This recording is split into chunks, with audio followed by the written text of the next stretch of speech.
Bueno, antes que nada, si este vídeo lo escuchas mejor que los otros, es gracias a David. Bueno, también a Ángela y a Jesús, porque lo comenté un poco con ellos y tal, pero David fue el que me dijo, oye, tienes que hacer esto, esto y esto. Y bueno, ahí está el pantallazo. Me dice, bebé, este vídeo mejor, le falta algo de volumen, pero se nota que lo he subido y he grabado mejor, así que guay. Y no me estoy pasando un Harry Potter por semana, ya los tenía pasados, lo cual es un poquito bastante más enfermo. He pensado empezar los vídeos con esta cosita de comentarios y anotaciones y tal, porque mola, y porque también crea comunidad, y por lo visto para el SEO es bastante guay.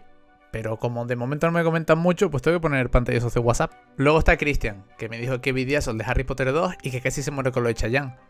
Habría puesto a Luis Miguel, pero Harry Potter no tiene tanta clase. También está Sabrina, que comenta todos mis vídeos, pues porque es mi novia y ya está. Pero en esto hubo un cambio, es la primera vez que comenta ella. Hasta ahora siempre había pillado el móvil y comentaba yo. Y luego por último está Juan Molina Caravaca, 5071, por si queremos también meter los números, que me dijo que él se acuerda de jugar la versión de Game Boy y lo recuerda como uno de los mejores juegos que tenía. Cosa que estoy súper de acuerdo. O sea, cuando dije que era el Golden Sun de Harry Potter, era básicamente eso, un RPG súper divertido, mecánicas ultra interesantes y mucha rejugabilidad. Dicho esto, vamos con el Cáliz de Fuego, que es lo que nos ha reunido hoy aquí. Ah, y si quieres salir en el siguiente vídeo, pues ya sabes, comenta y bueno, dale like, suscríbete y todas esas cosas que ayuda bastante.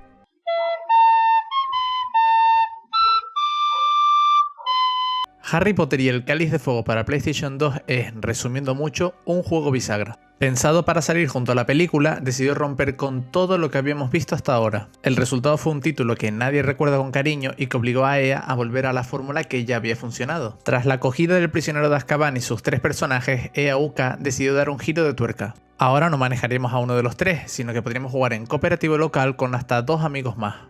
Así, cada uno se pondría en la piel de Harry, Ron y Hermione. Con esta apuesta, el juego tenía que ser más directo, más de acción y por tanto renunciar a un aspecto muy querido: Hogwarts como eje central de la exploración.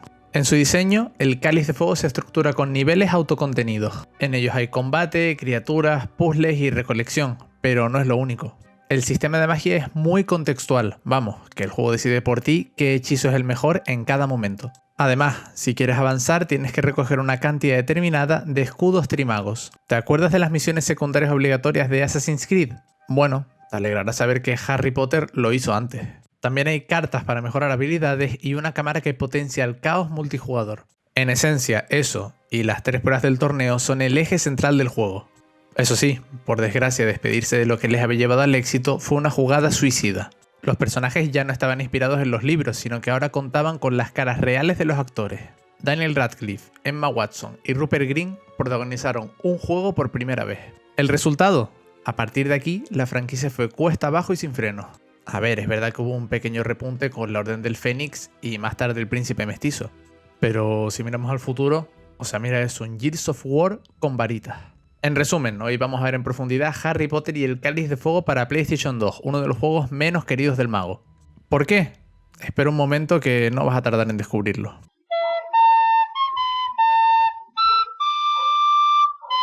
La jugada estaba clara y EA lanzó varias versiones junto al estreno de la película. Esta era una maniobra muy típica de 2005, si llegaba a los cines tenías que tener un videojuego. Electronic Arts volvió a confiar en su división de Reino Unido y se encargaron una vez más de las versiones de nueva generación. Sin embargo, hubo un pequeño cambio, ahora iban a colaborar de forma más estrecha con Warner Bros. Esto provocó que las caras de los actores aparecieran por primera vez en una entrega principal de la serie. Así, EA UK se puso al frente del título más ambicioso de la saga hasta la fecha. Para aprovechar la ocasión, anunciaron un juego cooperativo con hasta 2 amigos, una de las principales innovaciones. Pero vamos, que no te preocupes si no tienes amigos, la IA jugará contigo. Cambiar la base jugable implicó renunciar a lo más importante, la libertad en los hechizos y la exploración de Hogwarts. ¿Qué significó esto? Adiós a Flipendo y adiós al castillo. O sea, estaba claro que no iba a salir bien. Por algún motivo también se despidieron de la ropa escolar, ya que Harry, Ron y Hermione se pegan todo el curso con ropa de calle. Los niveles, por su parte, estaban más divididos que nunca. El pensadero actuaba como hub central y de ahí podías ir al tejado de Hogwarts, al bosque prohibido, al baño de los prefectos y ya, no había más escenarios. Si lo piensas, tiene lógica. Si apuestas por un juego cooperativo, los niveles deben tener mucha acción y ser un poco más cerrados. Lo malo es que terminaron siendo tan repetitivos que, bueno, en eso entraremos un poquito más adelante. Las granjeas también sufrieron un cambio. Algunas servían para restaurar vida, otras alimentaban un medidor de poder conjunto y otras servían para comprar cartas. Sí, cartas. O sea, aquí no hay cromo. Bueno, es más, las cartas son capturas pochas de la película que modifican tus habilidades. Si te pones una foto del vestido de Hermione, a Harry peinándose o a Ron llorando, serás más fuerte contra las salamandras, porque tampoco hay muchos enemigos más. Esto tiene sentido si prestamos atención a la intención de EA de parecerse cada vez más a las películas. De hecho, la desarrolladora prometió que viviríamos momentos emocionantes como los que se veían en el cine. Y bueno, a la vista está.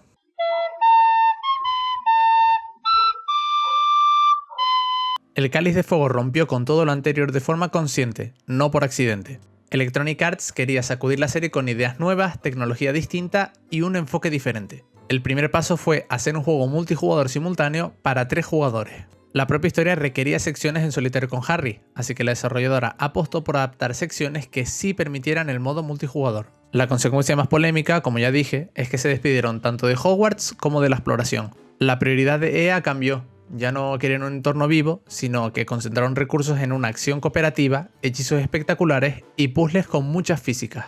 El castillo ya no es el hub central de la aventura, las rutas y la vida en él pasan a mapas y zonas autocontenidas que se juegan como niveles. Ya no tiene sentido cambiar de personaje, ahora eliges la skin que más te gusta y completas el nivel. Pero tener 3 jugadores trajo consigo un problema inesperado, la cámara. Para EA, esto fue un dolor de cabeza constante que les llevó a optar por la solución más simple. Como tenían las caras de los actores y querían que el juego se viera espectacular, la vista aérea se convirtió en su mejor aliada. En las zonas estrechas, la cámara se acercaba y podías prestar más atención a los detalles.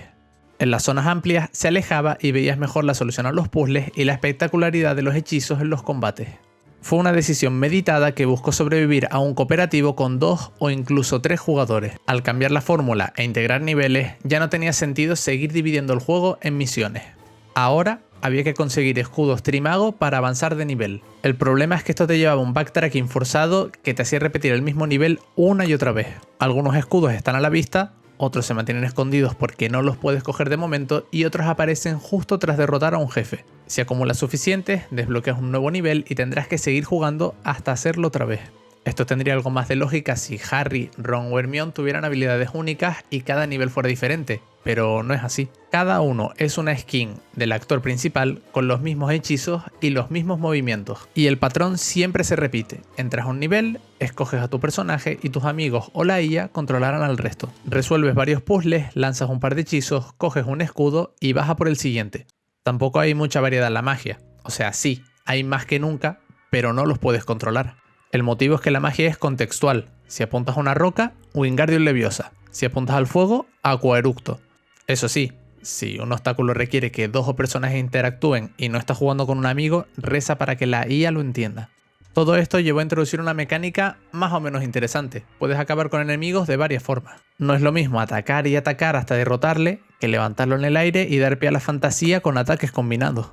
Al vencer enemigos, consigues grajeas que sirven como moneda de cambio para comprar cartas.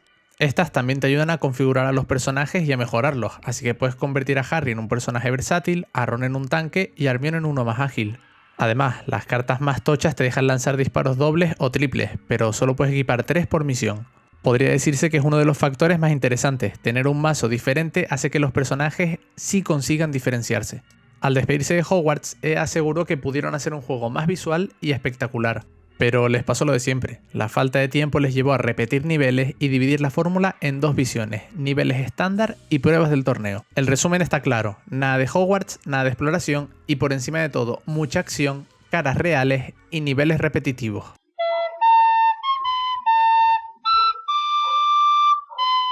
Este es el juego más difícil de resumir porque no hay juego. O sea, juego hay, lo que no hay es historia. Es como si, por ejemplo, no sé, imagínate que quieres resumir Tekken 3. Puedes decir, sí, me bajé un montón de peña peleando, estuve, no sé, dando piñazos, patadas y tal, pero bueno, también puedes decir que Paul ganó el torneo porque es canon, pero ya está, es un juego de peleas, metes piñas y ya. Aquí pasa un poco lo mismo. El tutorial sirve un poco para saber de qué va la cosa. Voldemort quiere regresar y Harry, Hermione y Ron se piran con los Weasley a ver los mundiales de Quidditch. Como siempre, jaleo. Así que toca sacar la varita. Juro, que dicen que saquemos la pistola. Espero que no soy secreta, Tomate, ¿para qué se saca la pistola? La pistola cuando se saca para disparar, el que la saca para enseñarle es un parguela. Importante, ya no hay cinemáticas. Hay un PowerPoint que te lo explica todo. Hostia tremenda de gratis y nos vamos al traslador. De camino hay 200 Duckbox. a los que llamaré Salamandra a partir de ahora, porque no me apetece decir Duckbuck, y de verdad no hay más enemigos en todo el juego. A ver, seguramente te pienses que es mentira o que estoy exagerando, pero no, mira esto. Levantamos unas piedras, tiramos de un tronco y vemos una marca tenebrosa en el cielo. Después de coger la bota, final del nivel. En un nuevo PowerPoint te explican que se va a celebrar el torneo de los Tres Magos. Es un torneo con un campeón de Hogwarts, otro de Box Button y otro de Doomstruck, no sé cómo se dice. Igual que en la peli, también entran bailando. Primero Box Button y luego Doomstruck. O Dumbstruck. De verdad, no sé cómo es. Aquí aparece Ojo Loco Moody, que es súper importante porque es el único profesor que nos va a dar clase este año. El único.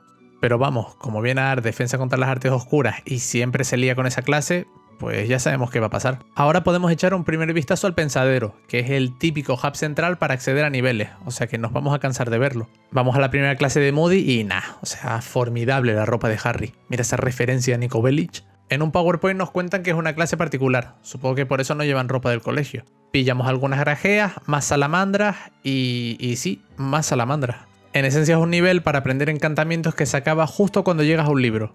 Aquí hay una metáfora súper poderosa. Si aprendes a leer, se acabaron los videojuegos. Ojo que este nuevo PowerPoint sí es importante. Vamos a conocer los nombres de los campeones. Victor Krum, Flair Delacour, Edward Cullen y como alguien turco el cáliz, también sale Harry Potter. O sea, tiene sentido, si no, no habría trama. Segunda lección con Moody y... o sea, es lo mismo, pero apagando fuego. Bueno, espera, si hay un cambio. Como sabemos apagar fuego, ahora las salamandras tienen llamas. Por primera vez salimos de clase de Moody, vamos al tejado de Hogwarts, así que supongo que el juego cambiará un poco. Pues no. Más fuego, más salamandras y... no. Más fuego y más salamandras. Aquí conocemos los escudos Trimago. En esencia, y resumiendo rápido, hay varios por nivel y necesitas recoger un número determinado para desbloquear el siguiente nivel. ¿Alguien dijo rejugabilidad forzada y estirará al máximo un juego de 3 horas? No, hombre, tampoco vamos a pensar mal. Tercer nivel, exterior de Hogwarts. Antes de entrar vamos a ver un poco todos los niveles que hay, pues para que veas de lo que estamos hablando y sí, has contado bien. 8 niveles. 8 niveles en una superproducción de EA protagonizada por Harry Potter. Bueno, ya en el tercer nivel, que resulta que es el mismo de antes, aprendemos la tónica general del juego. Siempre vas a repetir los mismos 4 escenarios, porque los otros 4 son las 3 pruebas y el combate contra Voldemort. Lo que hay que hacer aquí es pillar escudos, desbloquear niveles más avanzados, conseguir hechizos y volver atrás para pillar más escudos, desbloquear niveles más avanzados y conseguir hechizos para volver atrás. El primero que pillamos es este. No iba a ser tan fácil porque todo se quema, pero es tan simple como derrotar esas cosas, apagarlo todo y pillar el escudo. Importante, no es que puedas pillar todos los escudos a la vez. Cada vez que coges uno, sales y tienes que regresar al nivel. Volvemos a entrar, apilamos unos cubos y pillamos otro escudo. Otra vez aquí, apagamos fuego, apilamos un cubo y otro escudo. No, o sea, no ha terminado la cosa. Mismo escenario, calderos contra las paredes, casi muere Ron y otro escudo. Ahora sí, un poco de variedad. Un PowerPoint nos cuenta que Hagrid nos lleva al bosque prohibido porque tiene algo muy importante que enseñarnos.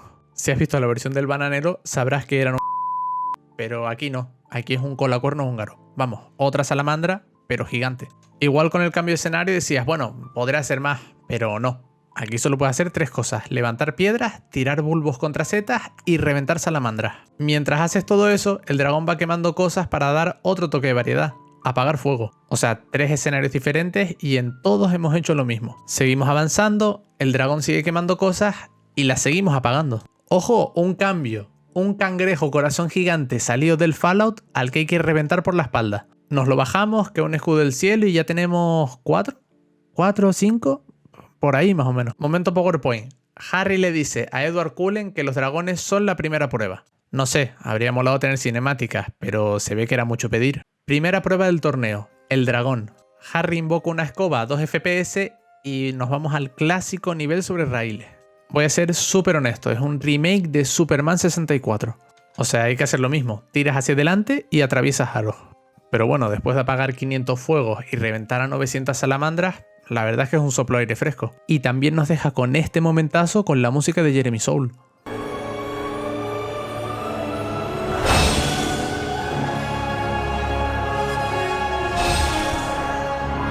En otro PowerPoint vemos que Harry llega al estadio, coge el huevo y ya.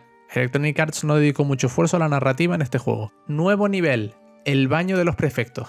A ver, es nuevo. Imagino que no habrá salamandras, fuego y cosas de esas con la nariz grande. ni tampoco puertas de las que tirar. Estaría feo. ¿Y por qué estamos aquí?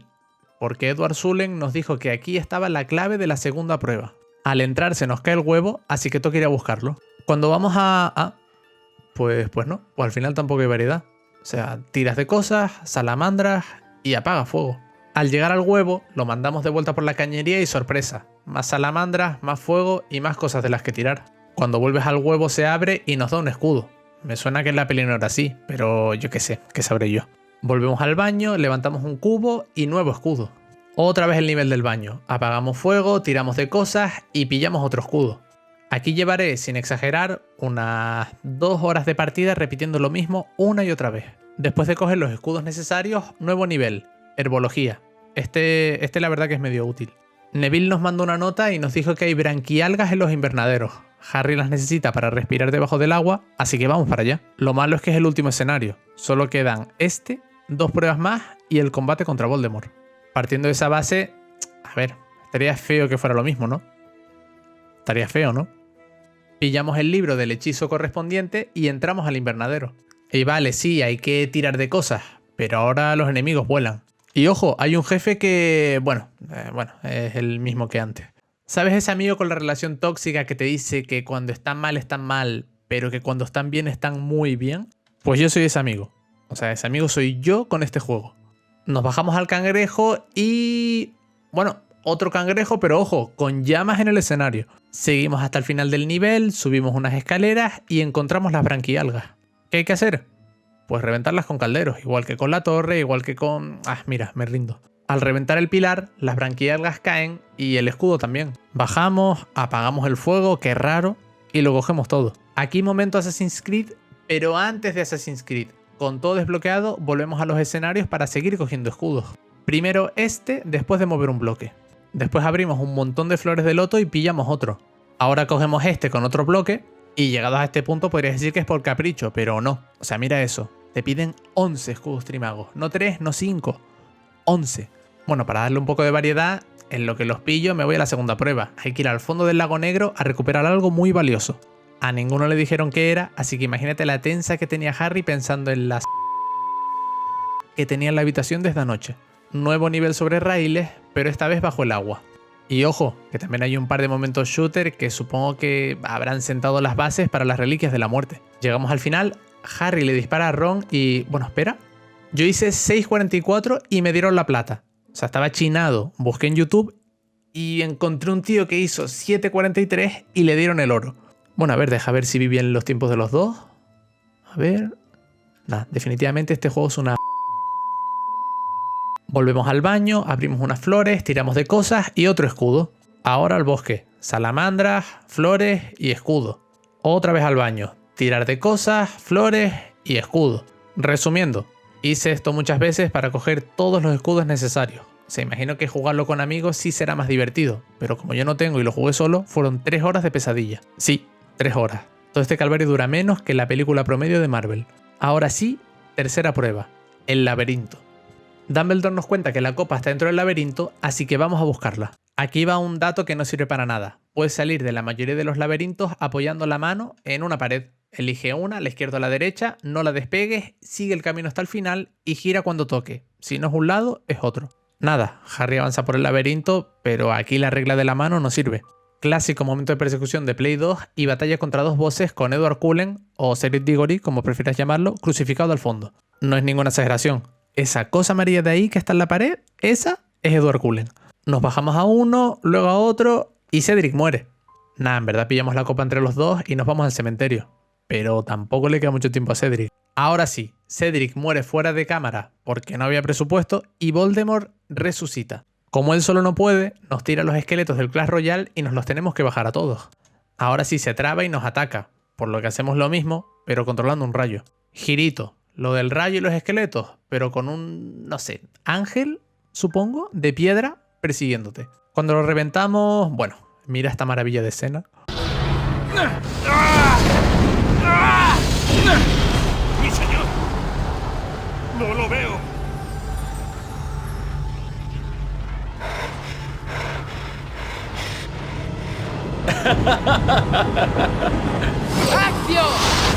El juego termina y nos ponen un PowerPoint triste. pero Harry, como no está contento, se va a farmear ahora a una piedra en un lago. Y ya. Aquí acaba y saltan los créditos del juego.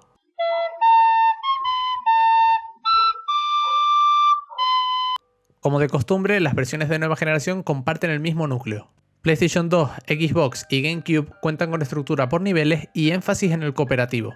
Por primera vez, la versión de PC también se sumó a las de consola, así que las diferencias fueron mínimas. Lo más reseñable es que en Xbox y PC la imagen era más nítida, mientras que en PlayStation 2 y GameCube era un poco más apagada. En todas estas versiones el cooperativo fue el pilar del juego, cosa que también se mantuvo en la versión de PSP. El juego para la portátil de Sony no fue una reinterpretación, sino una adaptación muy cercana a consola y a PC. El verdadero cambio, como siempre, llegó con las portátiles de Nintendo. Tras desarrollar los juegos de las 3 primeras entregas, Kryptonite Games dijo adiós y se dio el testigo a Magic Pockets. En Game Boy Advance se despidieron del enfoque RPG y apostaron por una aventura de acción isométrica. La estética era la clásica de la consola, pero supieron cómo llevar los gráficos al límite. En la versión de DS mantuvieron la apuesta y aprovecharon la segunda pantalla para ampliarla. Además, aquí sí contaron con multijugador local, cosa que no pasó en la de Game Boy Advance.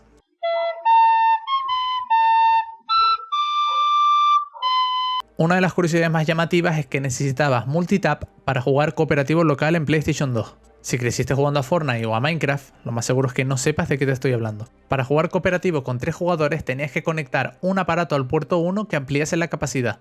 Eso sí, no todos los niveles eran multijugador. Los del torneo y la batalla final contra Voldemort solo los podías jugar con Harry. Era una aventura cooperativa, pero con matices.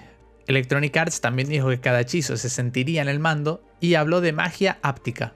Estaban muy adelantados a su tiempo porque, bueno, evidentemente no estaban a la altura del DualSense, pero es 2005. Tampoco podemos pedir tanto. A los escudos también había que sumar los mini escudos. Si cogías 10 pequeños, tenías uno grande y podías avanzar. Además, como ya dije, coger escudos implicaba desbloquear nuevas zonas, avanzar y conseguir más hechizos. Pero la curiosidad más importante de todas la protagonizó Ralph Fiennes, el actor de Voldemort. No pudieron contar con Daniel, Emma y Rupert, pero sí trajeron al actor del villano para poner voz a su personaje. Aunque a Electronic Arts no le importó mucho no poder contar con los actores originales de los protagonistas, porque por primera vez pudieron usar las caras de ellos y estaban muy contentos con esa situación.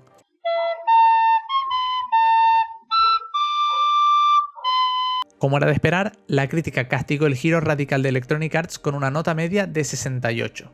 Los usuarios no se quedaron atrás y fueron todavía más críticos al darle una nota media de 5,3. No hablamos de un desastre, pero sí de un juego que aprobó con lo justo.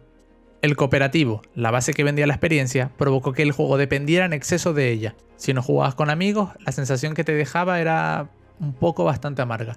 Fue el argumento diferencial y al mismo tiempo la razón por la que tanto la prensa como los jugadores dilapidaron al juego.